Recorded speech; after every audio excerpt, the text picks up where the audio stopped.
Estamos no ar, valendo? Então, salve galera, bem-vindos a mais uma transmissão do Canal Rural, aqui do site do online do Canal Rural. Eu sou Edson Franco, coordenador do online, e hoje o assunto é finanças, coisas que preocupam a nossa vida, né? Quem nunca, né? Teve problema com finanças.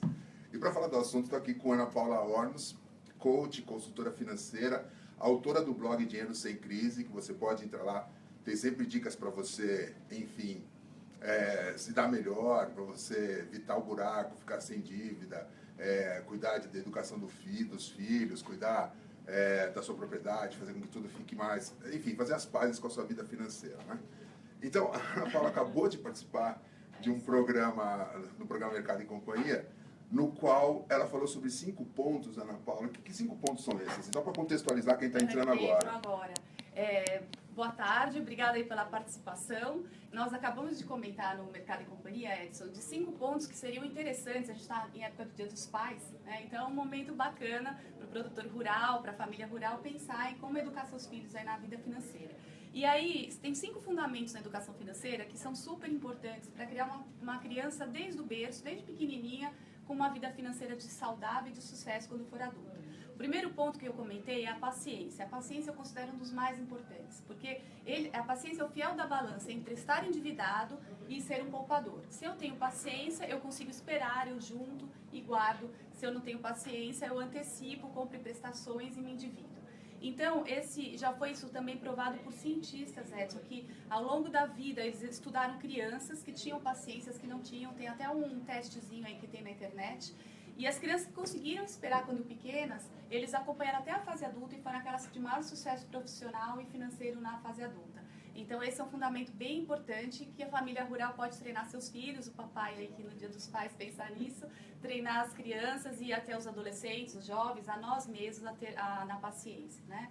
Então é muito comum a gente ver criança mimada, assim, que quer tudo para ontem, assim. Então o negócio tem que ensinar essa criança para esperar seu tempo, ter paciência para chegar para atingir seus objetivos. Esse é o primeiro passo. Esse é o primeiro passo, exatamente. E o mais importante deles. Exatamente. As crianças, elas nascem sem saber esperar, porque o nosso cérebro, o cérebro da criança não está maduro, né? Então, a criança ela tem um tempo imediato, ela é imediatista, já por natureza. Quem é que vai ensiná-la a desenvolver o cérebro de uma forma racional, de uma forma cautelosa, a esperar e planejar? São os pais que vão dar esses fundamentos de pequenininho. Se não for treinado do berço, vai ser mais difícil na fase adulta ela conseguir enfrentar a espera, as etapas e o planejamento que é tão importante para a vida financeira. O primeiro passo já é duro, são mais 4. Quais são eles? Então, o segundo passo seria ensinar o valor do trabalho, né? O valor do trabalho para as crianças é bem distante para eles porque eles não trabalham. E a criança aprende o que é o trabalho observando o pai que trabalha.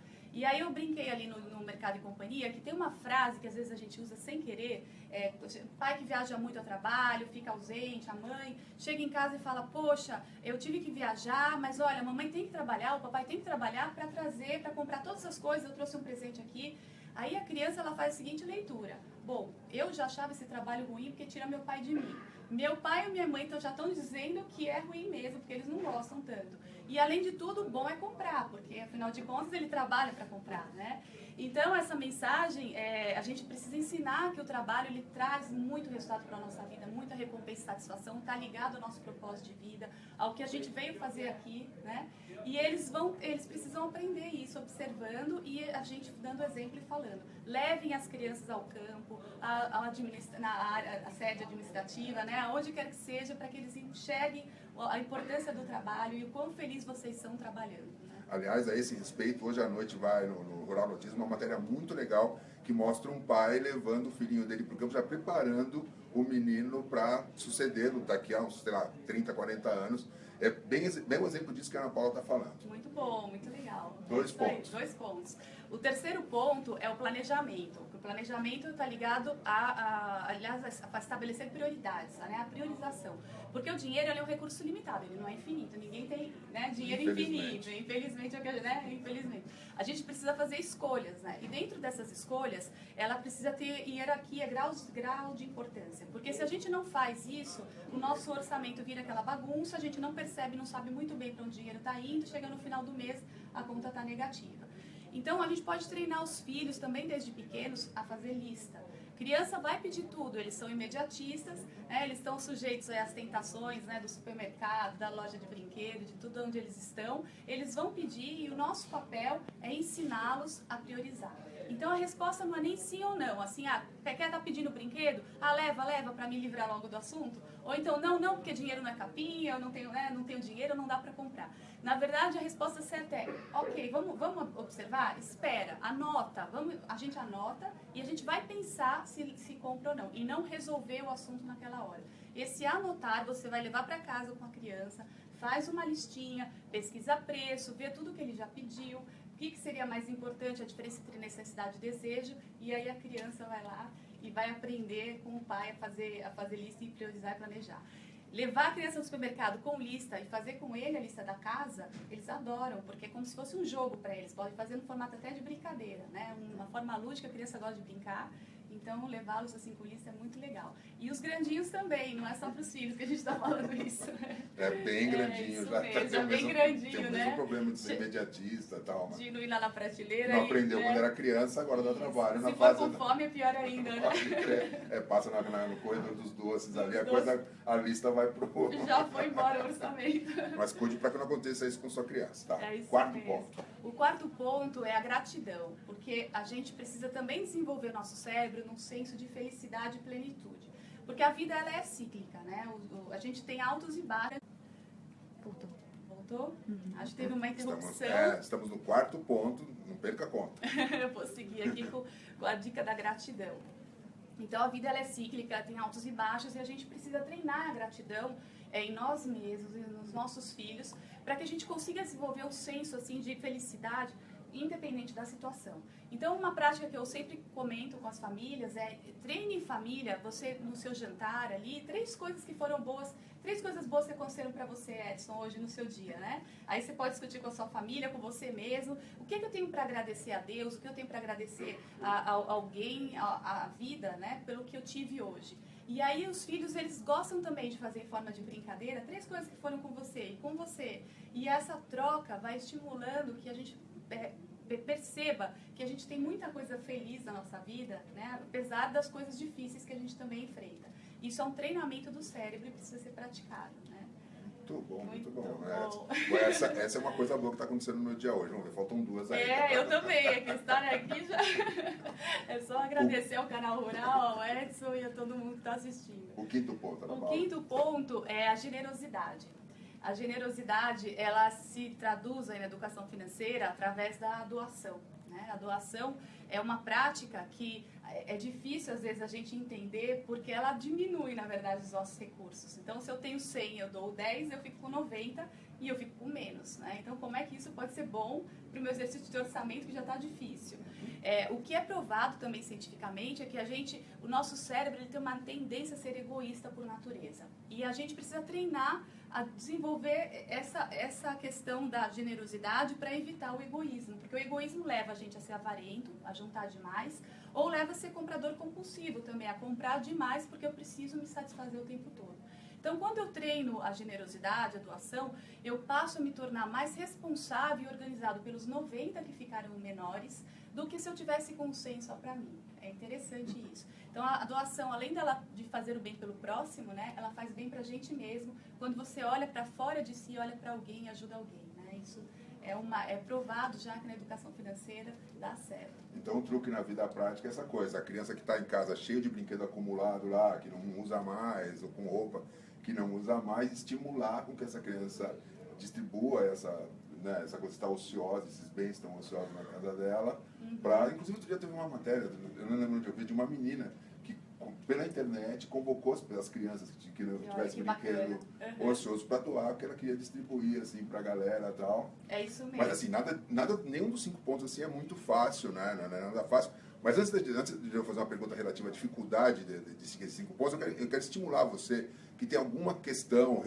na sua vida financeira, e quem não tem uma dívida, quem não está pensando em comprar uma máquina, quem não está pensando, sei lá, a safra quebrou, e como é que eu vou me livrar das coisas, como é que eu vou aumentar as minhas chances de sucesso, etc. Manda uma pergunta para a gente aqui no campo de comentários, está logo embaixo dessa transmissão, assim você vai lá, comente, deixa a pergunta e faz agora, ao vivo, para valer, para Ana Paula. Para Ana Paula, voltando para os 5 pontos, tudo bem, estamos lidando com criança, que ainda é imatura, que é imediatista, como você mesmo disse, né? Por que é tão difícil conseguir atingir? O que exige dos pais? É um desafio para os pais, porque a gente tem, como eu falei, o nosso cérebro, ele é treinado para evitar a dor e buscar o prazer. Todo mundo quer isso, evitar a dor e buscar o prazer. E aí os filhos querem isso e nós também. Existe coisa que dói mais na gente de ver um filho sofrer, né? É muito difícil você ver o seu filho sendo privado de algo, chorando, querendo algo que você não pode dar ou que ele, né, pedindo.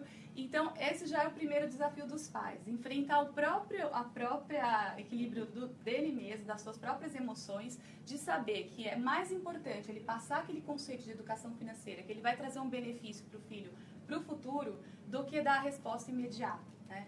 E essa é a troca, é toda a troca que a gente treina com a gente o tempo todo, a troca do imediato pelo futuro. E isso é sempre um treinamento para a criança e um treinamento para a gente mesmo. Falar para o filho assim, eu não posso comprar, porque a gente não tem recurso, não está na nossa lista, não está dentro do nosso orçamento. Explicar de uma forma racional, né, fazendo o planejamento com o filho, mostrando os números, né, de alguma forma lógica para ele. Você vai dar a resposta não em troca de um sim no futuro, né? Que é a troca na questão financeira que o tempo todo a gente tem que fazer. Eu deixo de comprar agora e espero um pouco para comprar lá na frente. Falo não para o meu filho e evito que ele seja um bom adulto educado financeiramente no futuro. Eu evito um mal para ele agora. Mas eu vou ter que me segurar para dizer o não para ele, né? Que é a minha dor. Eu vou ter que enfrentar essa minha dor de dizer não para o meu próprio filho, que é difícil. Então, o desafio dos pais, de todos esses passos, é enfrentar o próprio treinamento do controle do equilíbrio emocional dos pais mesmo. Normalmente, quando eu recebo gente no meu escritório para ajudar na família e tudo mais, gente que está com desafio com os filhos já jovens, filhos que estão gastando muito no cartão de crédito, a gente percebe que os pais, eles já começam a conversa falando assim, olha, eu errei e agora eu quero ver como é que eu resolvo isso. Porque é muito difícil dizer não mesmo. A gente precisa treinar também. Não, e resumindo isso de uma maneira, até por gente que eu conheço, até por experiência que eu vivi, assim, a lição mais difícil é mostrar que sem esforço não há recompensa para essa molecada, né? Assim, tem tudo muito de mão beijada, ou né, não faz por merecer e já recebe, assim, então esse é um grande esforço, às vezes, e tem muitos casos que eu vejo que as pessoas compensam muito a falta de tempo, falta de afeto, falta de tempo para dedicar ao afeto, e compensa isso com bens materiais, o que nesse tipo de abordagem é uma roubada. É uma roubada. A gente não pode fazer essa troca do afeto pelo dinheiro, né? O dinheiro é só ferramenta, ele é um instrumento, é como se fosse um instrumento ali que a gente usa no campo, o dinheiro é um instrumento que a gente tem na nossa vida. Ele não pode ser o significado dele, não pode ser o afeto, né? Não pode ser, ter outro significado senão simplesmente a troca. E a gente tem que passar a educação financeira. Então, passar a educação financeira também é afeto, né? Só que é um afeto que a gente não está acostumado a visualizar como um afeto, porque vai passar por uma privação, não uma resposta não. Mas é difícil mesmo. Por isso que eu indico muito a prática da mesada. A gente está falando bastante de filhos aqui. Se o pessoal que está assistindo pode mandar dúvidas também da fase adulta, né, da questão do negócio em si, o lidar com o dinheiro de uma forma geral, em família, no casamento, nos negócios, na sociedade ou com os filhos. Mas o assunto é uma boa ferramenta para os pais usarem, porque ela serve para mostrar para o filho o uso do dinheiro. Inclusive, Edson, um erro que os pais cometem é dar a mesada para ensinar o filho a poupar. Então, a nossa tradição é essa. Colocar lá no porquinho, né? E a gente poupa. Ah, deu a mesada, olha como meu filho está indo bem, ele está guardando tudo. Isso, na verdade, não está treinando o filho a usar o dinheiro. Porque usar o dinheiro é muito mais difícil do que poupar. Porque o poupar ele tem que ser uma parte do uso, né? Então, se a criança só treinar a guardar, ela não vai aprender a passar por privação, a saber que aquele dinheiro é limitado naquele mês e que ela tem que guardar uma parte, mas tem que usar todo o resto para algumas despesas que ela tem destinadas ali.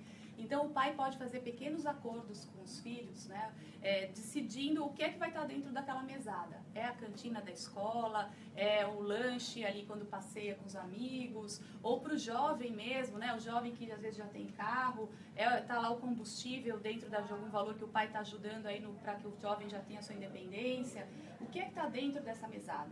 Porque essa borda, aquele filho tem que praticar dentro do mês. E isso é um ensinamento maior do que se aquele filho pegar 100% da mesada e guardar, né? dentro disso tem a doação também. Ensinar o filho a usar, a doar e a poupar. Três em um. Mas aí o negócio seguinte, é lógico, a grande parte da educação é feita em casa, né? Uma parte muito grande, muito considerável, mas tem educação na escola também. E aí, esse respeito, falando de pai, filho, tal, escola, sobre o ponto de vista financeiro, como o pai tem que pensar a educação do filho lá na frente? Assim, que estratégias ele pode tomar? O que ele tem que... Estratégias na mão. Que tipo de pensamentos ele tem que ter na hora que ele vai pensar na educação do filho ao longo da vida? Essa educação de rua, educação de escola, essas coisas. Você diz que investimentos na educação formal do filho? Isso. Bom, eu acredito muito que o filho... Você está perguntando da educação financeira ou da educação em geral? Da educação em geral. O cara vai, por exemplo, todo mundo, né, vai ter que pensar em educar o filho. Infelizmente, a educação pública, né, em muitos casos, ela é insatisfatória. Né? Okay. Então, se o cara quiser planejar para ter daqui a alguns anos um engenheiro agrônomo do lado dele, um zootecnista, etc., o cara tem que, sei lá, adotar algumas estratégias, ou poupar parte pensando nisso, pensar no orçamento doméstico. Como incluir, melhor assim, mais especificamente, como incluir essa despesa dentro do orçamento da família. Entendi. Então, o pai, eu primeiro acredito o seguinte, Edson, que eu sou daquela prática, para quem já andou de avião, da máscara de oxigênio no avião, né? Então, primeiro você socorre a você mesmo, e aí depois você coloca na criança, pelo menos é esse o ensinamento que dão no avião, né? Então, eu acredito o seguinte, a família ela tem que estabelecer prioridades dela também. Então, eu tenho um recurso ali, eu também tenho o meu orçamento. Quais são as minhas prioridades? Eu quero poupar para fazer uma reserva para a faculdade dos meus filhos? Ótimo. É uma decisão de prioridade dos pais? É decisão? Ótimo. Então, aí ele vai juntar, ele vai ter que colocar no orçamento dele uma reserva mensal que ele vai separar para fazer essa poupança para o futuro, né? Agora, se não cabe no orçamento familiar, os pais, eles também têm que fazer escolhas. E aí vai das decisões que a família tem, né? Aquela escolha cabe, ela não cabe, o que vem primeiro? Se eu tenho uma escolha entre própria essa, mas ela passa por escolhas difíceis. Então, a primeira coisa a família precisa pensar no seu próprio equilíbrio familiar, porque eu penso o seguinte, o presente maior que os pais podem deixar para os filhos, além da educação financeira deles mesmos saberem se virar, eles também terem uma reserva para que eles garantam a sua própria aposentadoria e não sobrecarreguem o orçamento dos filhos quando eles forem velhos, né? Então, eu acredito que isso é muito importante. Então, o pai, ele precisa a prioridade dele é cuidar do dia a dia ali do orçamento do mês e privilegiar fazer uma reserva para a sua própria aposentadoria. E aí vem outras reservas de realizações de sonho que podem incluir a faculdade do filho ou não. Mas ele não pode saber o que o filho vai querer, porque pode ser que aquele filho lá na frente queira outra coisa, né? Ou entre numa faculdade pública que não precisa do recurso, ou ganha uma bolsa, ou começa a trabalhar tão cedo que já sustente ele mesmo, né? Então, isso é um futuro que não pertence ao pai, né? Então, cuide do orçamento, daquilo que pertence a você, estabeleça seus objetivos e veja se cabe ou não aí no seu orçamento. É lógico que tudo que a gente está falando aqui, pelo menos até agora, parte do princípio de que está tudo no azul, o cara tem lá o orçamento, tem lá a renda dele, tudo bonitinho, etc. Então, é só distribuir, é só saber como utilizar, etc. E aplicar da maneira mais racional enfim, possível. Mas e se não tiver, né? Vamos supor que na verdade hoje é a maior realidade no Brasil, justamente, né? O que não falta no Brasil é gente endividada. É verdade. E muita gente no ponto de desespero, imaginando que não tem solução para isso. Tem, né? Mas a pessoa tem que tomar algumas atitudes. No seu modo de ver, quais seriam elas? Então, hoje, Edson, a gente tem uma pesquisa que mais da metade da população brasileira está endividada, né? E isso deve se estender aí à família rural, o produtor rural deve estar nesse percentual deve estar na mesma situação. Aí é um outro ponto, a gente já não está mais falando de reserva, de doação, a gente está falando como é que a gente sai do buraco, né? Sai do vermelho. E eu queria deixar aqui, fazer um exercício, já que a gente está ao vivo, a gente pode fazer aqui, eu vou usar com você aqui um exercício, para mostrar qual é o prejuízo que as dívidas trazem para o nosso orçamento. Então, eu vou fazer uma brincadeira com você, Edson. Se eu pegar 50 centavos emprestado seu agora, ao vivo aqui, eu estou pegando 50 centavos emprestado do Edson, só 50. E eu vou ficar sem te pagar por 20 anos, tá bom? Mas é só 50 também, centavos, né? 20 anos eu vou ficar sem pagar para o Edson. E a cada ano que eu não te pagar, eu vou te pagar o dobro. Quanto você acha que ao final de 20 anos eu vou estar te devendo? Uau, 50 centavos dobrando 100%. Isso. A cada ano. Uau. Eu não sei se fosse uma multa do governo, isso ia chegar na casa das dezenas de milhares de reais. Quanto que vai ser? Eu acredito em qualquer coisa na casa dos milhares de reais. Fala um número aí.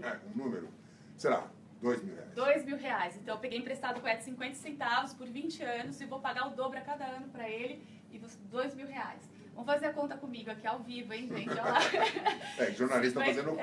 Mas tá fácil para você. 50 centavos. No primeiro ano, o dobro seria R$1, tá? O dobro de um. Mas somando com 50 que já estão lá. Então ficaria 1,50, não? Não, o dobro. É juros sobre juros. Isso que é juros sobre juros. Na verdade, é isso que eu quero mostrar, o impacto dos juros sobre juros, né? Juros compostos.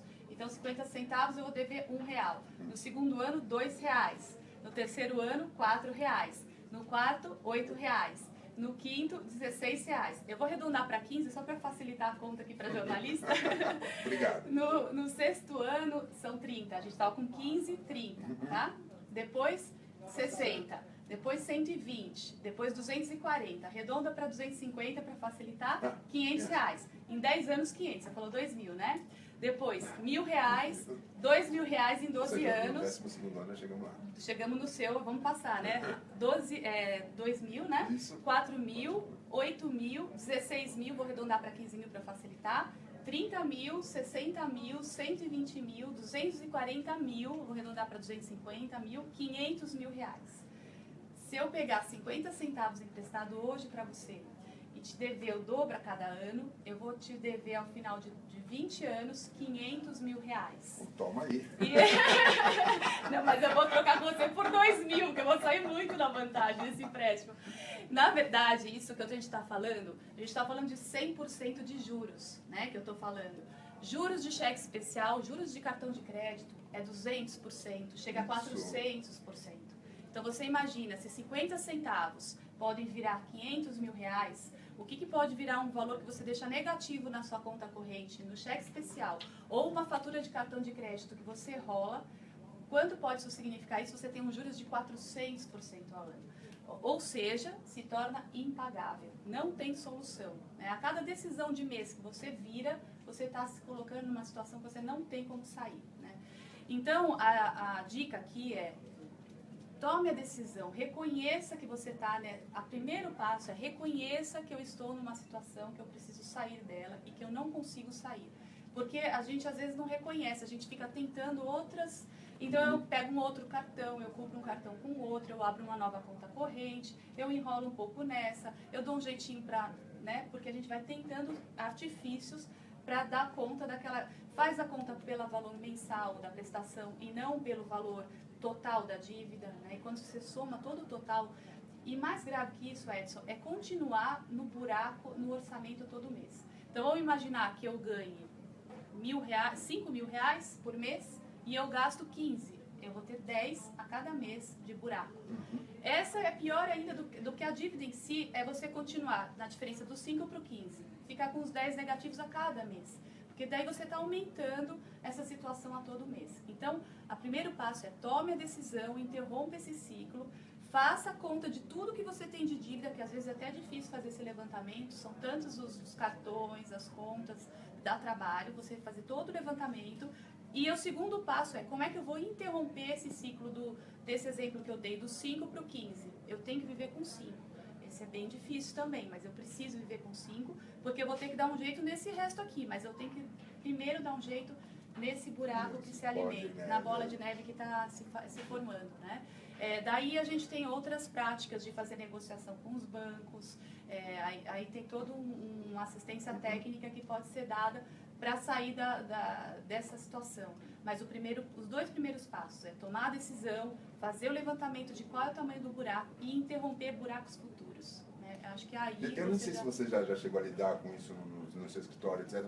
Mas tem pessoas, até conheço algumas, infelizmente não são poucas, que parece que tem essa coisa meio patológica de gastar irresponsavelmente, assim, né? E, quer dizer, para essa pessoa deve ser muito mais complicado, muito mais difícil tomar ciência da situação e olhar para si mesmo e dizer, cara, vamos parar, porque senão, assim, você vai quebrar de um jeito que você vai ser preso. Né? E quão difícil é essa primeira, porque a gente fala, vai lá, vê que você está em dívida, olha, pensa e muda de opinião, né?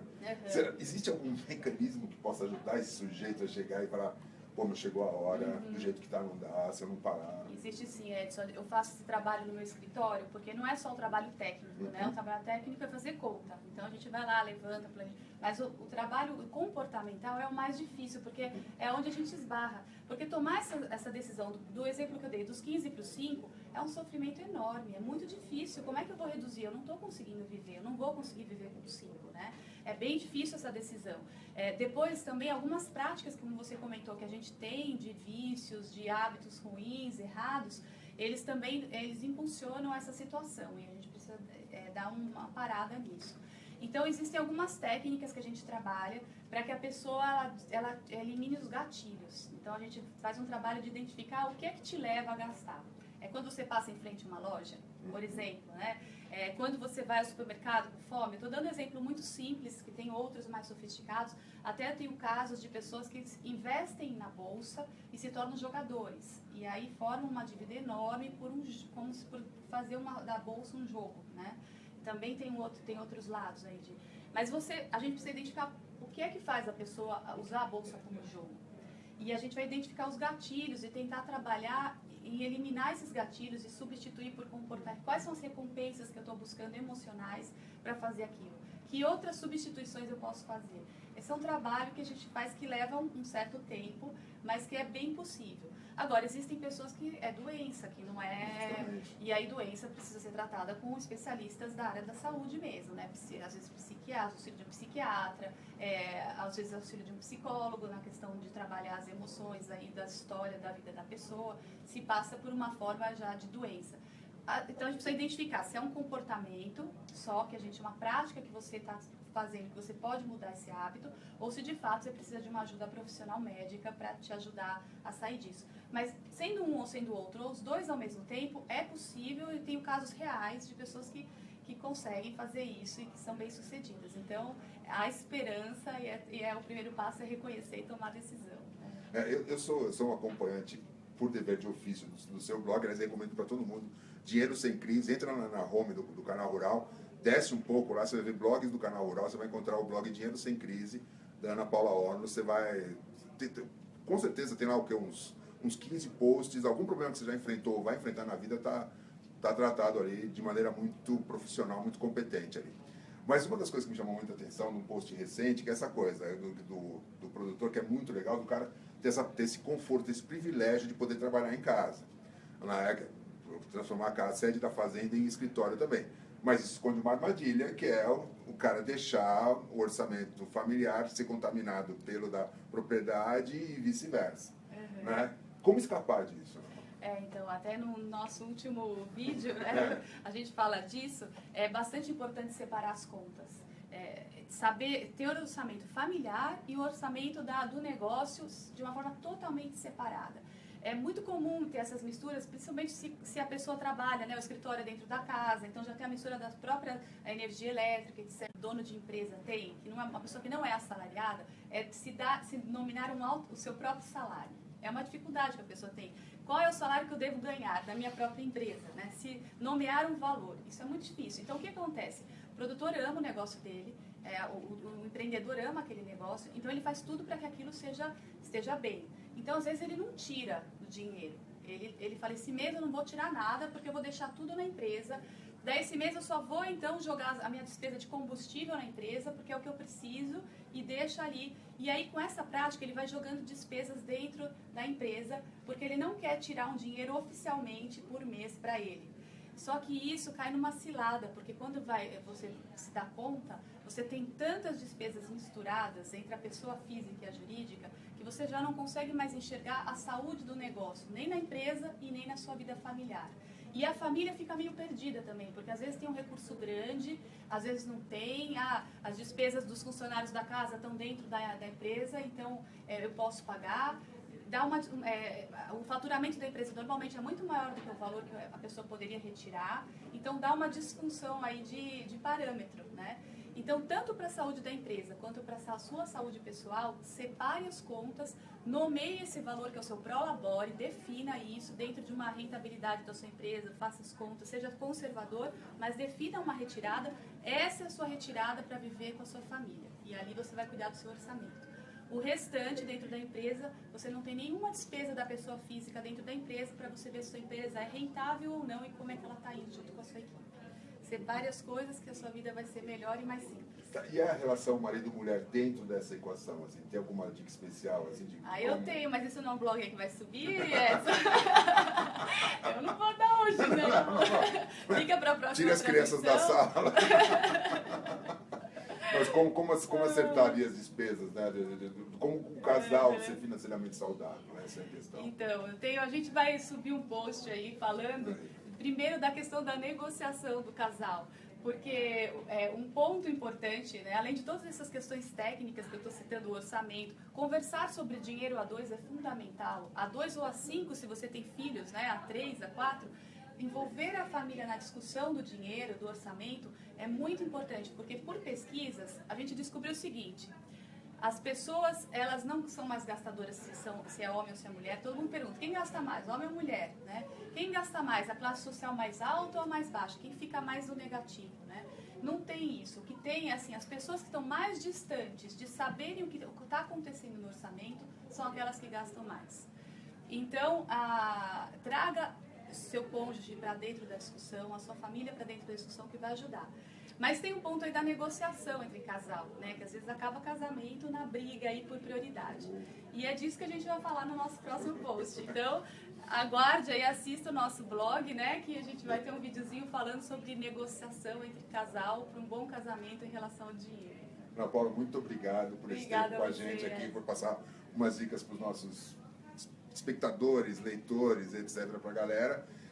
Voltando isso vai continuar aqui no Facebook, ou seja, se você perdeu o começo, quer rever toda essa conversa, bate-papo da gente com a Ana Paula, fica à vontade, mas o convite primordial, né? Conheça o blog dessa mulher, com certeza vai ter alguma coisa ali que vai te ajudar a fazer as pazes com as suas finanças, tá? Então, repetindo, entra no site do Canal Rural, canalrural.com.br, desce um pouco, lá embaixo você vai encontrar blogs do Canal Rural. Se não tiver ali na capa, clique em blogs do Canal Rural, que você vai encontrar Dinheiro Sem Crise, por Ana Paula Ornos, a quem agradeço muito, e a gente volta qualquer hora aí. E o Feliz Dia dos Pais aí para todo mundo, domingo para o produtor rural, Feliz Dia dos Pais em família. Feliz Dia dos Pais, galera.